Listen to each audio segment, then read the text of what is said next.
রাজধানীর যাত্রাবাড়ীতে ককটেল বিস্ফোরণের ঘটনা ঘটেছে আর এতে আহত হয়েছেন ৫ জন। শুক্রবার রাতে এই ঘটনাটি ঘটে। এতে পার্কের ভিতরে নার্সারির কর্মচারী জুয়েল ও সোহান সহ কয়েকজন আহত হন।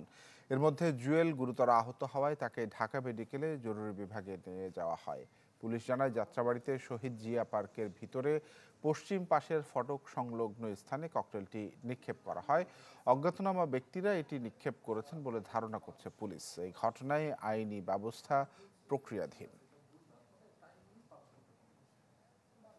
হঠাৎ করে বিকট শব্দের কারণে কানে কেউ শুনতেছিল না।